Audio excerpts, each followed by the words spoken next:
Bring it.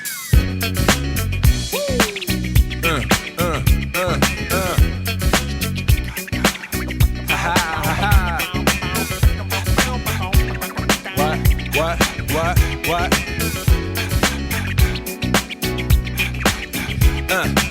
On your mark, ready, set, let's go. Dance floor pro, I know, you know, I go psycho when my new joint hit. Just can't sit, gotta get jiggy with it. Ooh, that's it, now honey, come ride. DKNY, all up in my eye. You got a Prada bag with a lot of stuff in it. Give it to your friend, let's spin. Everybody looking at me, glancing a kid. Wishing they was dancing a jig here with this handsome kid. Sick a cigar right from Cuba Cuba. I just bite it, it's for the look, I don't light it. Ill way to ammo on the hand, stay on play. Give it up, jiggy, make it feel like foreplay. Yo, my cardio is infinite. Big Willie style's all in it. Getting jiggy with it. Poor Cat Pastor has to try to figure out whether I'm signaling to fade the sound or just dad dancing in the studio. And they are difficult to tell apart. Before we plunge in, I just want to say, so I was off last week from this show. And you know, I mean, since 1982, I've been a newspaper columnist, except that I'm not right now because I'm on a leave of absence. And then I also teach, but Yale was on spring break or whatever last week. So for a really rare moment in my life, I didn't have any work to do for a week. And it turns out I have no idea how to cope with that. It's not that I don't know how to be lazy. I know how to be lazy. But I just don't know how to do that without being worried all the time that I should be doing something. Because I pretty much always need to be doing something. I mean, not from some inner need. But because I need to get something done. And I had nothing to get done. It was very weird. Okay, so the other thing that I would say is that I was really looking forward to today's Ask or Tell Me Anything show, where anybody can call in at 888-720-WNPR, 888-720-9677. Going into the weekend, I was thinking, well, we've got the KBJ confirmation hearings. We got the Ginny Thomas madness. We've got the 9 words that shook the Russian steppes. That's Biden saying that, Putin shouldn't be in power anymore. We've got whatever people decide is the reality right now with COVID-19, and I have thoughts about this. So this is going to be fun. There's a lot of topics. And then, of course, last night happened. And so we're probably going to be talking about last night. Although, look at that. The first call is not about that. That's so good. So before I get to Maria, let me just say a couple of things related to last night. So in a different incarnation, a different time of my life, probably up to the age of 35, I played a lot of pickup basketball, So one of the things I've been very amused by is like all the people who are saying today that why wasn't Will Smith arrested? Why wasn't he arrested for assault? Well, the legal reason for that is because Chris Rock would have to press charges. He would have to bring a complaint for that to happen. The philosophical reason is that we just went through a period where I thought we had all kind of collectively, not everybody, but people had kind of collectively decided that we call the police too often, particularly over incidents that can be resolved in some other way. And on those occasions when the police are called, particularly to deal with incidents, relatively minor incidents involving black people and perhaps black men in particular, that the bad outcome, the risk of a bad outcome is so high that, it's probably better to resolve these things in some other way. And then the minute this happens, everybody wants to call the police and arrest Will Smith. But let me tell you why I mentioned pickup basketball. Because the people who are saying that this was like, I'm not on team Will Smith. He definitely overreacted, and we'll get into that. But the idea that this is some horrifying act of violence, if you're saying that, one thing I know for sure is that you didn't play a lot of pickup basketball. Because if the police were going to go around arresting people who were involved in one slap or one blow or one punch fights, and they would just do nothing but arrest people at pickup basketball games because that happens all the time. I mean, you just spend a lot of time. I was actually played in a league that was so bad they shut it down and wouldn't reopen it until they actually had a retired policeman who would just sit there on the sidelines. But not that stopped anybody. But, it gets so bad. And this is, I'm going to do like a stretchy little parable metaphor here. So I was playing one day on a court that I didn't really know that well. I was playing with 9 other people, none of whom I knew. And suddenly in the middle of the game, we look over and one guy has his hands around the throat of another guy, like full on strangler mode. It took 2 of us to pry the guy's hands off of the windpipe. And then when we got him kind of calmed down, he looked around and he goes, "It isn't just about this. This has been building between me and him for years." And I'm thinking, well, I had a lot of thoughts about that, but I was thinking about that in terms of last night, because I don't think that happened last night just because of that one joke. Like, there was a lot of other stuff going on. There's a history between Chris Rock and the Smiths and Pinkett Smiths. You know, there'd been another joke at the expense of the Pinkett-Smith marriage earlier in the evening by Regina Hall. I mean, and you just never know. You never know. I mean, one of the greatest follies you can engage in is to think that you know what's going on between 2 people who are a couple, right? Long-running couple, married or otherwise. You never know, no matter what they tell the outside world, even people you know pretty well and go to dinner parties with and stuff. And then one day they just announce they're getting divorced, or, you know, the husband gets arrested for domestic abuse. And you think, wow, I knew nothing about these people.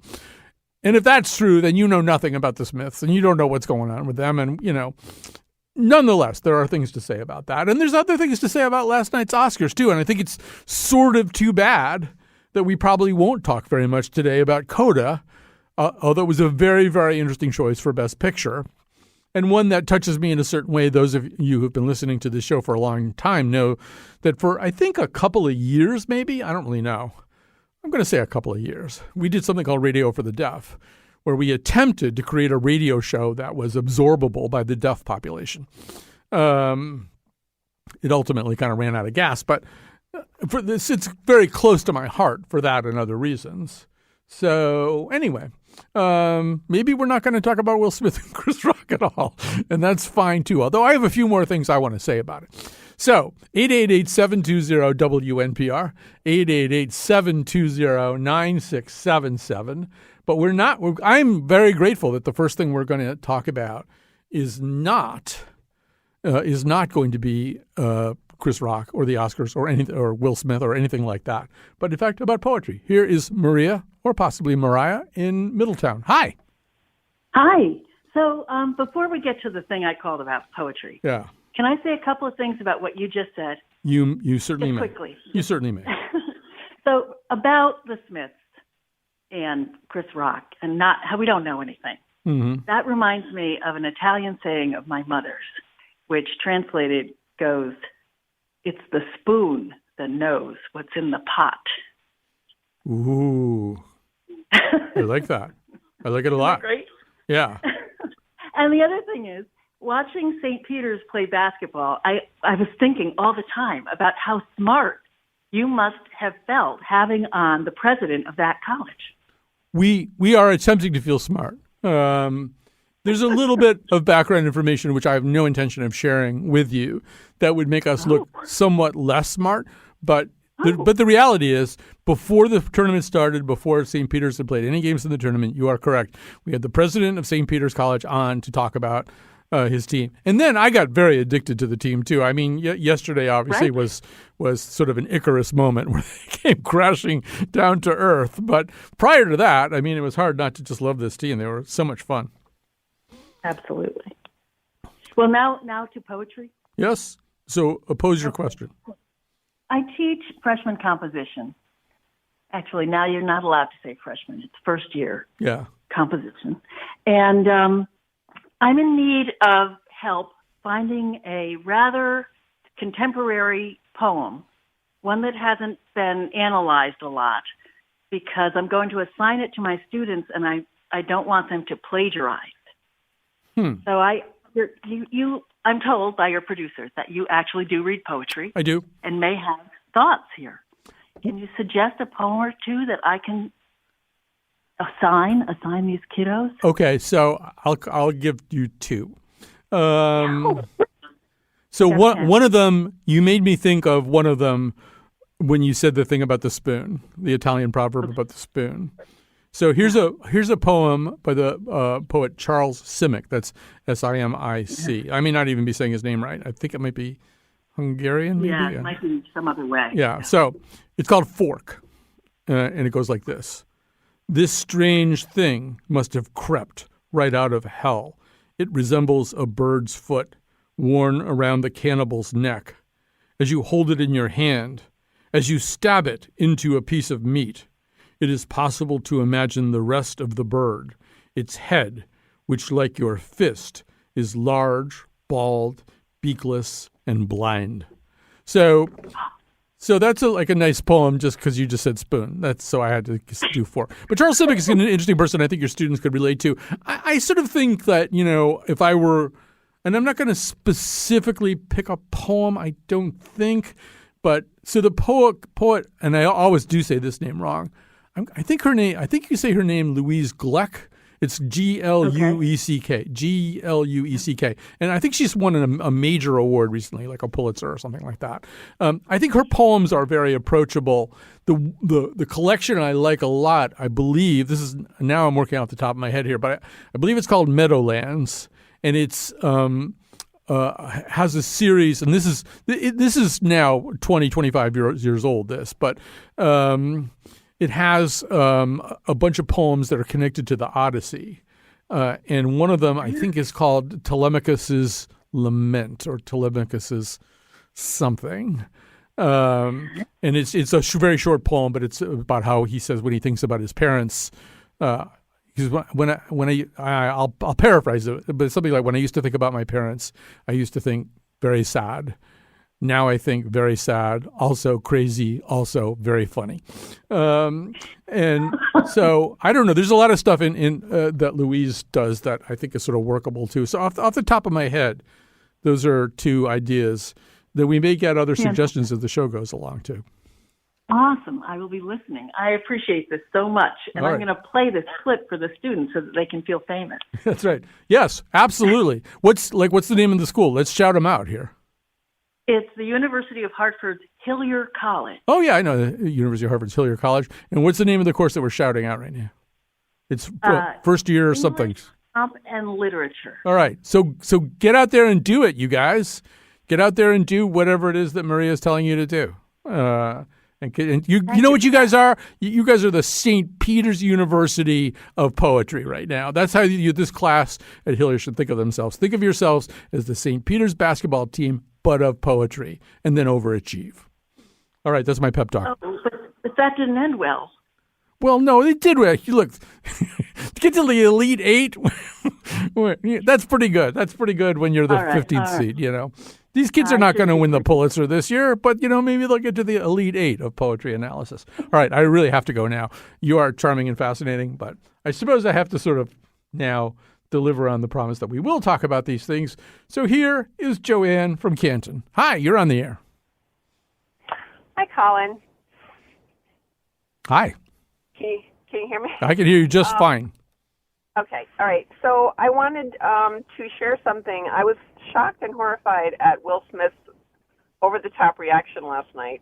And then this morning on Hoda and Jenna, Hoda talked about an interview she did with Will Smith where, I don't know if he wrote a book, maybe, and it was in his book, that he considered himself a coward for a very long time because he did not stand up to, I think it was his stepdad who abused his mom. And when I heard that, I thought it put what he did last night in some context, because his reaction was very emotional, obviously, and I believe it may have been triggered by some old feelings about not standing up to people hurting, a woman that he loved. It's an interesting theory, although, as you probably have heard, or there's sort of Zapruder-like analysis that's going on with the clip itself. He appears to be laughing at Rock's joke until he realizes at first, that his wife is giving him the evil eye or the eye roll or whatever. And I think the other thing is part of growing up and part of becoming kind of a psychologically integrated person is, and this is a pretty early basic part, is realizing that Chris Rock telling a joke is not your stepfather hitting you. Those are just not the same thing. And that, there's so many ways in which, one thing that I've been saying to myself today, and I guess I probably tweeted it too because I'm incapable of thinking something and not tweeting it, but is that if any husband in the past week were going to go and punch somebody who had verbally tormented that husband's wife, it should have been Dr. Patrick Jackson punching Ted Cruz, and we would have had like a national celebration. Even the Republican caucus of the Senate would have celebrated Ted Cruz getting punched. Except we know also that shouldn't have happened. That would have been very suboptimal if that had happened. And if it had happened, it would have brought kind of dishonor to the Jackson family, who instead brought honor to themselves with the incredible restraint that they showed, not in the face of one joke, but in the face of days and hours of pestilential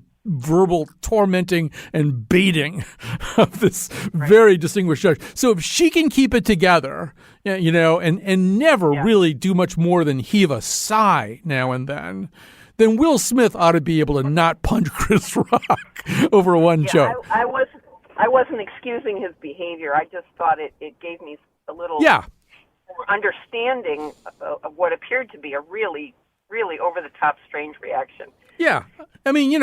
Look, ultimately, we'll never know. You never know what's going on inside people, and I the thing that hadn't occurred to me right at that moment was that earlier in the evening, Regina Hall had made a joke about the Smiths' non-monogamous marriage. And if you didn't know the subtext, you wouldn't even notice the joke.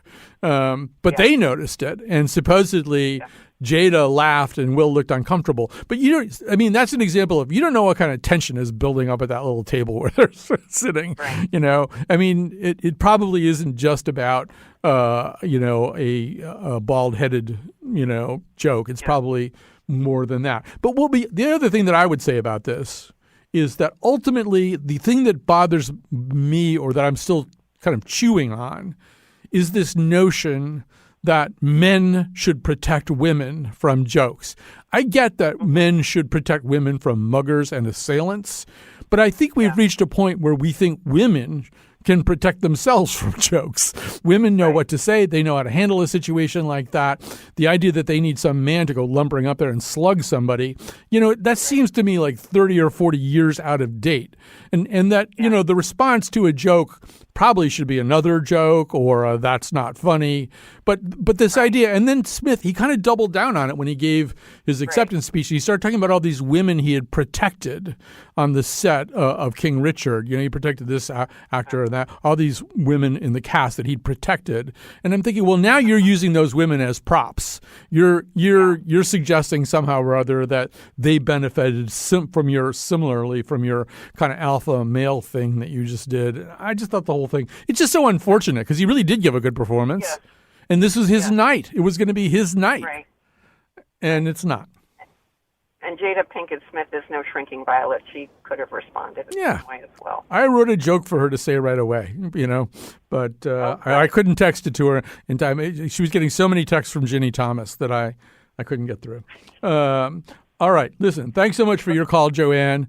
Who knows? Maybe that's the last time we'll talk about that on the show today. I don't know. I don't know what people are going to do from moment to moment, but I do know that Elizabeth is not calling to talk about that. So we'll take her call. We'll go to break. We'll regroup. All right. Elizabeth on Long Island. Hi. Hi. Wow. I'm calling. I'll try to make this short and sweet. I'm calling because I read a next door of this guy who's a tradesperson was talking about, how he's this wonderful person and he charges cheap charges and he's really, really this great guy. And the next few posts, he talks about Biden and Putin and how we've got a corrupt government and that the Ukraine is corrupt and that Putin is fighting the dark government. And that just really, that concerned me. Is like he's killing people and that's what you consider is good? Right. Well, I mean, welcome to the interwebs. I mean, well, yeah, I know. But this was just such a discrepancy that this guy thinks of himself as being this really wonderful person, and then approving what Putin is doing. Well, I mean, to say the obvious, there's a former president of the United States who's saying essentially the same thing on a very regular basis these days.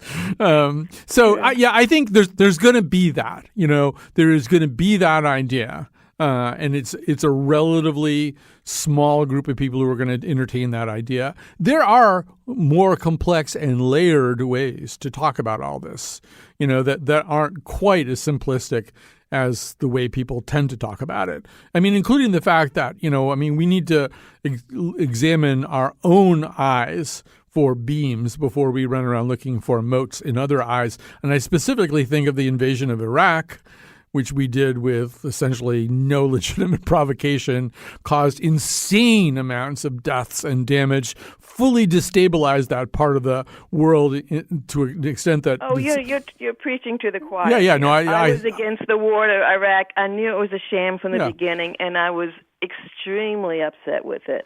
And I do compare it as the same thing. We do not have clean hands. No. By any measure. But to sit there and approve of what Putin's doing is, that's not cool. And there are going to be people. I mean, one thing that the internet has done is to bring to the surface kind of everybody. I mean, if I could pull the big red switch on the wall and make the internet go away and revert us to our life circa 1992, you would never meet that guy, or if you met that guy, he would never tell you that. I mean, well, the one thing is I will never hire him for the trade. It's just like, it's just so appalling that someone would, feel that, committing genocide is the best way to fight the dark government. Right. And I think in general, if that guy showed up to do vinyl replacement windows or whatever it is he's offering to do on Nextdoor, I don't think he'd be spouting off about Putin. I just don't. I think the internet created a world where people share stuff and where you find people that you would never encounter ordinarily. And when you find these people, they're telling you stuff because they feel safe. They're not looking at you. If that guy's sitting there working on your baseboards at your house and he starts talking all this nonsense and notices your body language, he's probably going to shut up pretty fast because he wants to get paid and all that kind of stuff. So I just feel like, the internet is a place where there's no body language, no eye contact, no nothing, and then people just say inane stuff and because they want to. And they also typically enjoy getting you upset and watching you respond. That's what trolling is, after all. So anyway, that's all. All right, we're going to take a break. The number to call, 888-720-WNPR, 888-720-9677. My sadness, she livens my days. She bursts with a kind of madness my well-ordered ways. My happiest mistake, the ache of my life. You must meet my wife. She bubbles with pleasure, she glows with surprise, disrupts my accustomed leisure and ruffles my ties. I don't know even now quite.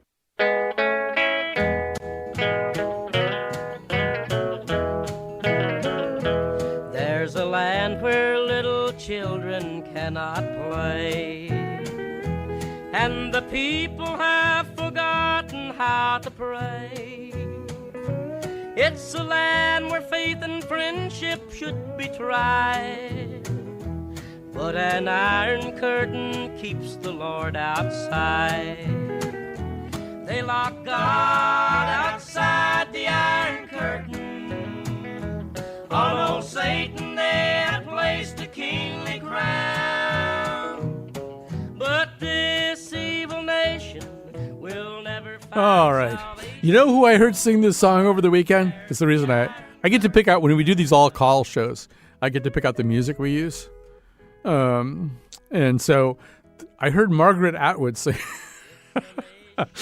I don't know if you've gotten any of Margaret Atwood's albums. She's actually an excellent recording artist, in addition to being a fine author. No, she sang it on the Ezra Klein show. So Ezra Klein has this podcast that he does, I think, for the New York Times. Yeah, of course he does it for the New York Times. So he has this podcast, and it was him and Margaret Atwood. You know, Margaret Atwood is incapable of not giving an interesting answer to a question. Really, if you asked Margaret Atwood, you know, I don't know, what's a great way to make, you know, a souffle or something? I mean, she would just be really interesting about it. I just feel that way. And like all the way through, everything she did, everything she talked about, whatever he asked her, it's, you know, I don't know about you, but you know how like the New York Times book review section is among a number of places where they ask people, who would you have at a dinner party if you could have anybody? And they often say literary figures or whatever, alive or dead, who would you have? And I'm always made nervous by those questions because I don't really have a good answer. You know, I mean, I've talked to a lot of the people that I've really been interested in getting to talk to. I'm lucky that way. I haven't been able to talk to people who've been dead for 100 years due to the failure of this organization under the leadership of Mark Contreras to spend any money, to budget at all for psychic help, for seances. There's just no money in our budget. So I don't ever get to talk to Cicero, for example. But anyway, I now know that if I were having a dinner party, I could invite anybody. My first invite goes to Margaret Atwood. She's just such an interesting person. I mean, I love her as a writer too, but that was just, you know, she's just amazing. Anyway, she sang that song. And I thought, well, I got to get that song. All right, that's all. Our number, 888-720-WNPR, 888-720-WNPR. I do want to quickly say, if you haven't seen, I hope people do see Coda. You know, it's not the greatest movie in the world, and it's arguably kind of a middle-brow movie, but a really, really good middle-brow movie. And it's about stuff that, as I say, I was fortunate enough to really, you know, have an opportunity to interact significantly with the deaf community. And I learned so much over the course of that time. But, I mean, first of all, if you can get through Coda and not cry during the Berkeley audition scene, and that's all I'm going to say. I don't want to spoil anything. If you don't cry during that, there may be something deeply wrong with you. It really is just, you know, an emotionally powerful movie. And it's worthy. And I actually had written up on Facebook, I think at some point within the last 2 or 3 weeks, it wouldn't be a terrible injustice if it got Best Picture. I didn't think it was going to get Best Picture, but there you go. All right. So, oh boy, all these things. All right. So we are going to talk to, well, I was going to go there, but now I'll go here. Okay. So I guess we'll go to Sue. And then I don't know if Pat's still there or not. If Pat's there, I can go back to Pat. All right, Sue from East Hartford, you have the floor. Except you might not be there. Sue, are you there? Sue from East Hartford? Huh? No? All right. Let me go elsewhere. Well, now there's, I just have to talk to this person. This will be something that I'm totally, I should say before I go to this phone call, speaking of things that I'm totally unprepared to talk about, which I think I'm about to talk about right now. I do have with me a Mr. Karp envelope if necessary. I mean, I think today of all days, we don't need a Mr. Karp envelope. But the Mr. Karp envelopes, for those of you unfamiliar with this format, are provided to me by Mr. Karp. And they contain clippings, like newspaper and magazine clippings, not like grass or hair clippings. And these are things that, Louise Gluck won the Nobel Prize. I'm an idiot. I don't know why I couldn't come up with that. But anyway, they contain clippings of things that maybe conceivably would be good to talk about on a show like this one. But, this will be good. This will be good. But anyway, I can only open those envelopes when somebody calls up and says, open the Mr. Karp envelope. It's like a magic spell or something. I can't do it otherwise. And I don't know what's in the envelopes. And it might not be stuff that, who knows? The last time I opened it, I kind of choked. All right. So here is Dave in either Lake Como or Lake Compounce. I don't know. I can only see the CO part. Lake County, Ohio, actually. Oh, okay. Oh, that's this Dave. Okay. Yeah, okay. Yeah, I'm that Dave. Yeah, sorry, me again. Totally off the wall comment, but I was listening to 1A maybe, or it was maybe Megna's show, last week, and they had an aid worker who was very dedicated young man in his 30s, talking about the difficulty of getting food and supplies into Afghanistan, and, reasonably well educated and a very good-hearted person, and couldn't impugn him in any way. But the guy, as so many seem to be doing now, uses the word right as a substitute comma, or I guess it's the new And, when it happens 3 or 4 times in one sentence, like he would say, well, of course, since we've turned our backs on Afghanistan, right, it's becoming really difficult to get people focused on the problems of that now that Ukraine's such a big thing in the news, right? And it's like, I don't know, dude, you tell me, is it right or not? It's just so incredibly annoying. But, you have 2 poles in the way you can react to it, just, grimace and try to move on. Or, as a friend of mine says, you can shake your cane at the TV or throw something and, as the millennials take over the world. I'm just wondering, where do you come down on how to deal with that? You teach students, right? If they do that, how do you react? I think my students are more troubled by the way I talk than I am troubled by the way that they talk. That would be my guess anyway. But I guess I feel, in the words of the Gershwins, that these are passing fancies and in time may go. There's always like a new thing. There's a thing. I just did that to annoy Jonathan McPants, who hates it when I sing on the show.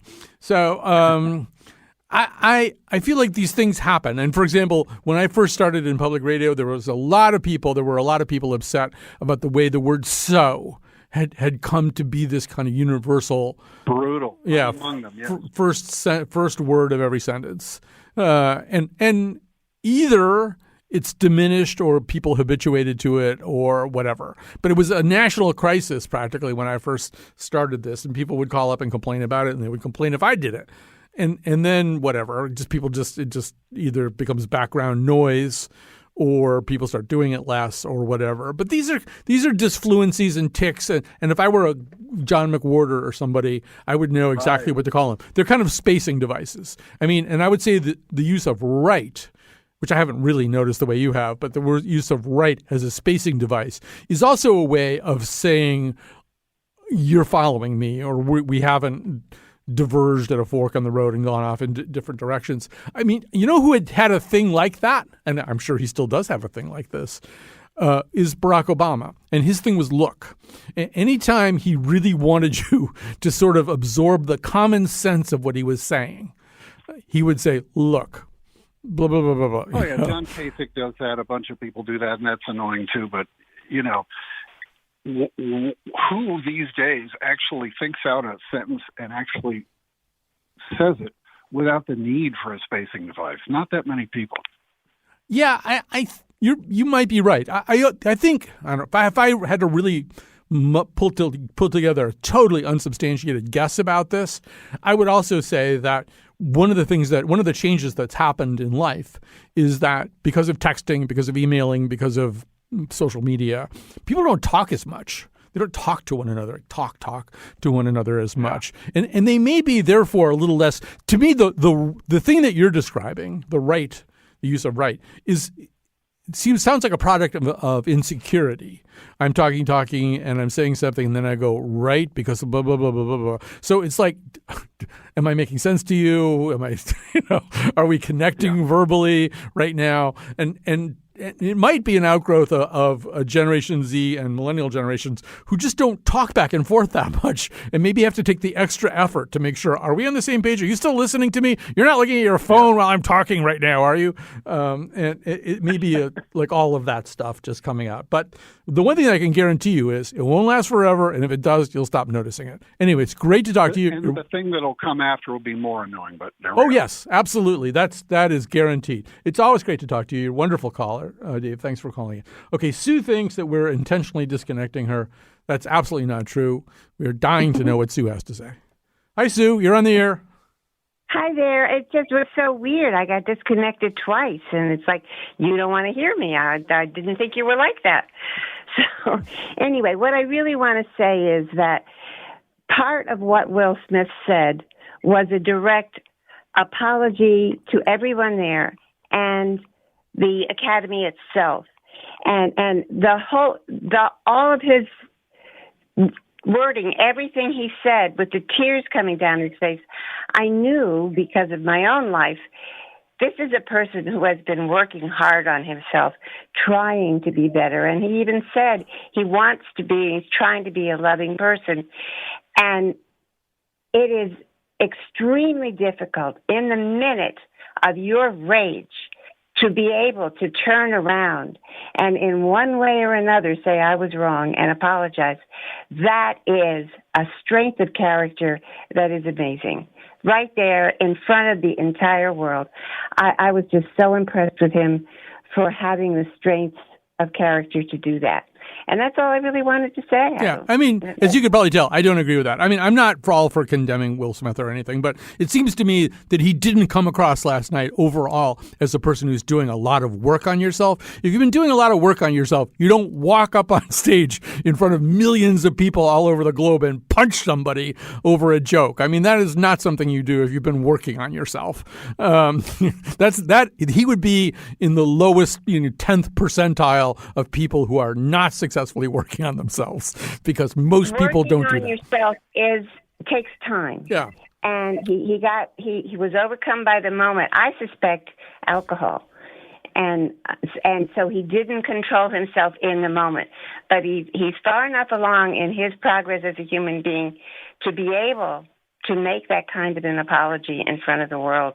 See, I didn't like the apology either, because I thought he used the women in King Richard as props there, saying, well, I've been protecting these other women too. I had to protect them.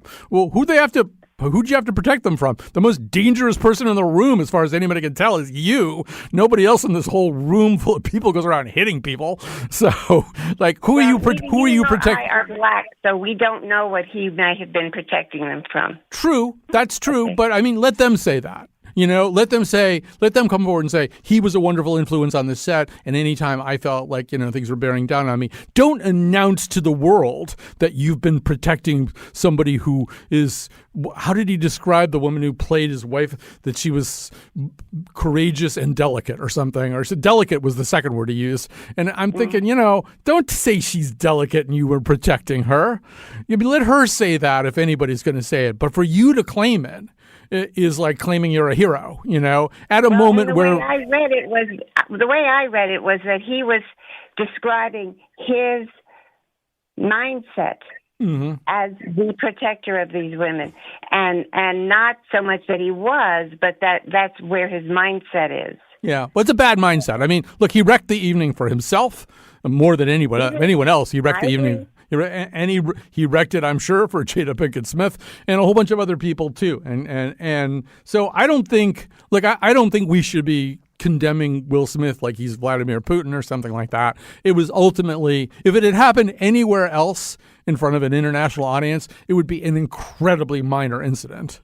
As I said, from my background in pickup basketball, if it happened in a pickup basketball game that lasted more than an hour, I'm not even thinking it would have been the worst thing that happened during that hour, at least some of the leagues that I've played in. But, the problem was that he walked up on stage at the Oscars. You're an actor. You know what the Oscars are. It's not a place where you go up on stage and hit somebody, even if they've said something that you find, legitimately offensive. I mean, first of all, if that happened, has anybody ever seen Ricky Gervais host the Golden Globes? He would be getting punched every 3 minutes. For 2.5 hours, if people thought that they could just go up and hit people who are saying really, who are making frequently hilarious but very unpleasant jokes about them. I mean, this is not a world that we want to live in, right? We don't want to live in that world.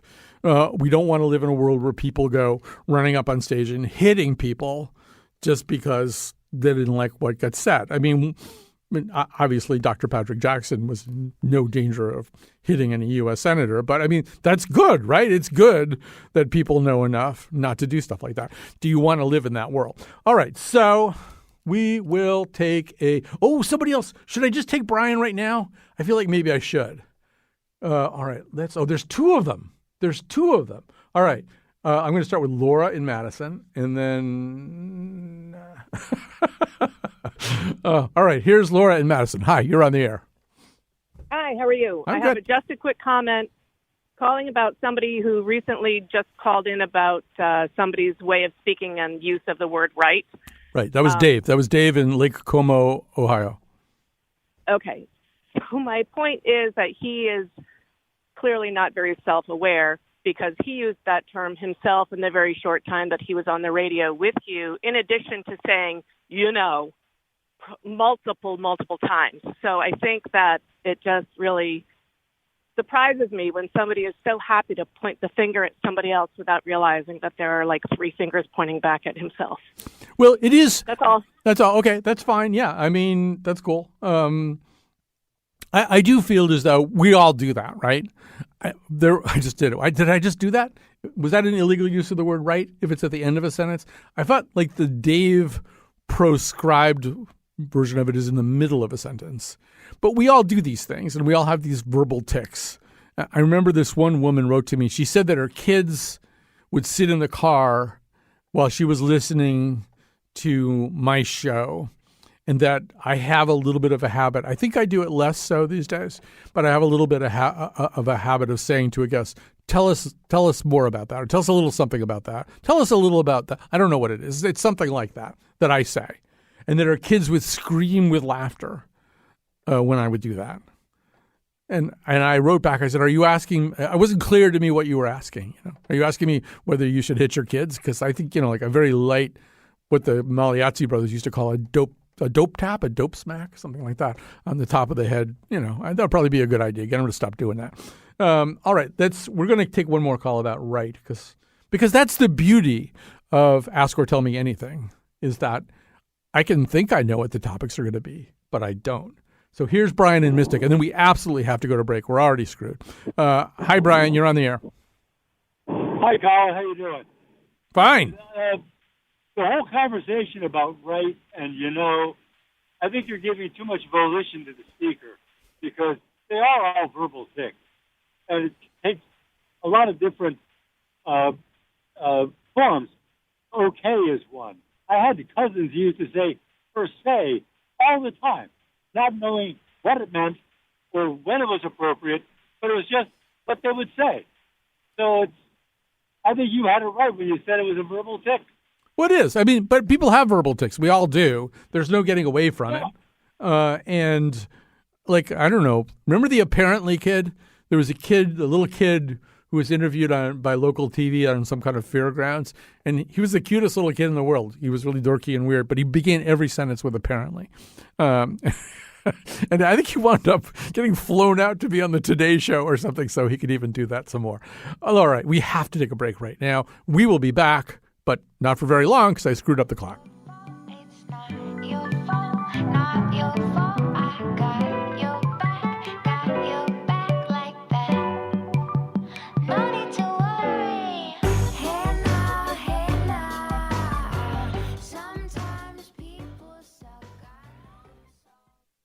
Okay, I have got to, first of all, I'm delighted to say that it's fun to be back here in the studio with Kat Pastor as my technical producer, as she pretty much always is.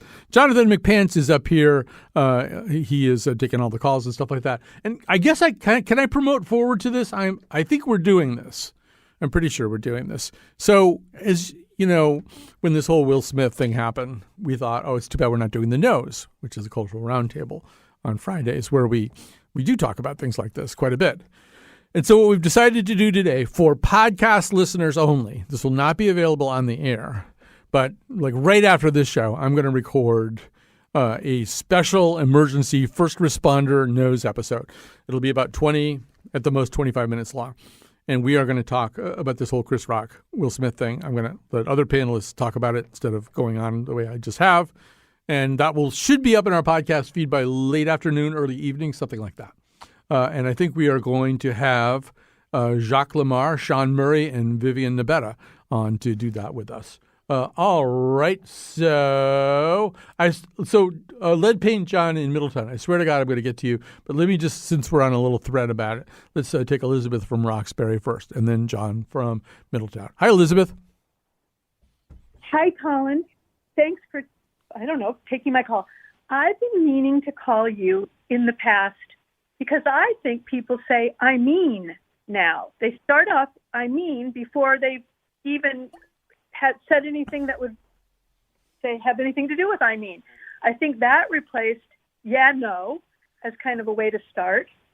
And I got to tell you that my college roommate said from Yalesville, Connecticut, said right in the 1970s, early 70s. Well, also, I mean, when you say I mean, the first place my thoughts go to, and I'm not even sure this makes it into the 70s. It might even be late 60s. No, I mean is today. Right? But no, I mean, think about Alice's Restaurant, all right? Because at Alice... I mean. Yeah, I know. Remember that in Alice's Restaurant, he goes, I mean, I'm sitting here on the bench. I'm sitting here on the Group W bench. So I mean has been around for a long time. Colin, you listen when you speak, though. You're going to start a sentence with I mean, and so are your interviewees. The Will Smith thing, I thought you had far better things to say than I could, especially with the Judge Jackson's confirmation. But I love Chris Rock, and I thought it was okay, I guess, that Will Smith was defending. I understand all those things you said about his wife, defending his wife. What irked me was that when Will Smith got up and was emotional and didn't have a tissue, my TV had a censored across it, and they said that he had spit on he had a hawker or something on. Where'd that go? On the stage? Oh, is that why they did the thing? Yeah, because at one point they put up this thing that just said the Oscars or something like that. It said, yeah. And I heard later, I don't remember where, but not in the New York Times today. The New York Times showed that it was a slap, not a slug. That was where I learned that. But anyway, I have always, you listen to yourself say, I mean, it's not like Arlo Guthrie, in my opinion. All right. And it replaced yeah, no. And the one before that, I can't remember. But anyway, I love your show. And anybody I try to talk to, here's someone else on NPR at the same time. Like if you get closer to New York. Yeah, that's terrible. I mean, that's just terrible. All right, I have to go, but that's a great call. Thank you, Elizabeth. Poor John. John, you only have like about 60 seconds, which may not be enough, but go ahead. Okay, Colin. Okay, love you. Love the show. They used to say the devil made me do it. Now I think they should say lead paint made me do it. I can't imagine as far as discourse. We're just and obviously not getting along. And but I don't think it's the subject matter. I think it's the way we're thinking about it, and I think our capacity, our intellectual, as a result of ingestion of lead paint. We're not dealing with things the way we used to 30, 40 years ago. Well, yeah, I mean, certainly so many things that were promised or implied by the movie Idiocracy are now happening. I don't know that I feel like lead paint is a little bit dated. To me, that's like an Arlo Guthrie era reference as the explanations go. Although there are 37 million homes and apartments still that have lead paint. I looked that up during the break. All right, we have to go. Although we are about to record a special emergency first responder knows episode. So you should, if you check the podcast feed in about 3 or 4 hours, like around 4 or 5, something like that. Does that seem like it would be right, Pants? Who knows? And thanks for listening today. And thanks to everybody. And I mean, it's been a great show.